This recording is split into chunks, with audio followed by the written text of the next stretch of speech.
మన హృదయంలో వస్తుంది. ఏం కలిగి ఉంటే?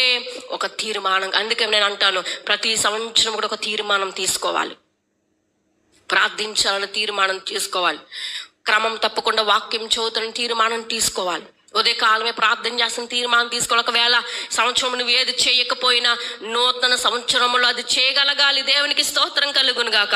శారీరకమైన వాటిని మనం ఎలా కూర్చుకుంటున్నామో, శరీరాశలు ఎలా కూర్చుకుంటున్నామో, మన గృహం ఉందనుకోండి, ఇంటిలో ఏ వస్తువు లేదనుకోండి, ఏమనుకుంటాం?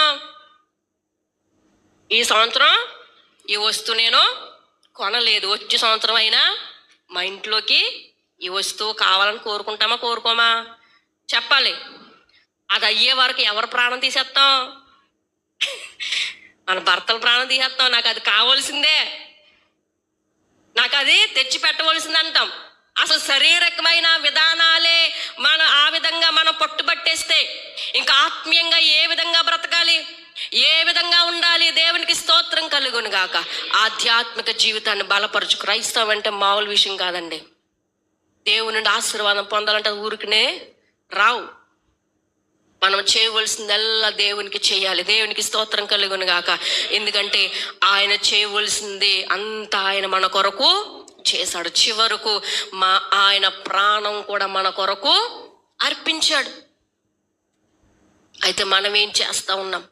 దేవుని కొరకు ఎలా ఏ ఫలాలు కూర్చుకుంటున్నాం? ఆయన అంటాడు, ఒకవేళ ఆ ఫలం కూర్చుకోకపోతే ఇదిగో ఒకానొక రోజు వస్తుంది, ఆ రోజు ఏం చేస్తాడు? ఆ చెట్టును నరికేస్తాడు. దేవునికి స్తోత్రం కలుగును కాక. దేవుని కొరకైన ఫలాలు ఫలించకపోతే, దేవుని కొరకైన బ్రతకకపోతే, దేవుని కొరకైన ఒక తీర్మానం తీసుకోకుండా ఉంటే, నువ్వు అలా వస్తే దేవుడు ఏం చేస్తాడు? ఇంకా దీనివల్ల నాకు ఫలమేమీ లేదు.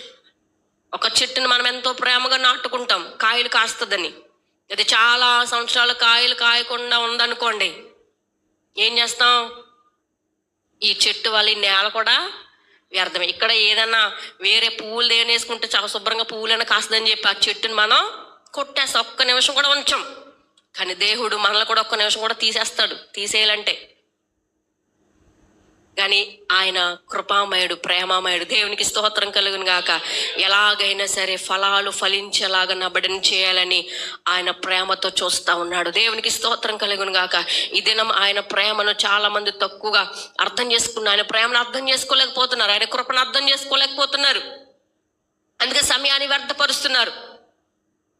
దేవుడు అంటున్నాడు, మీరు నా కొరకు ఫలించేవారుగా ఉండాలి. దేవునికి స్తోత్రం కలుగును గాక.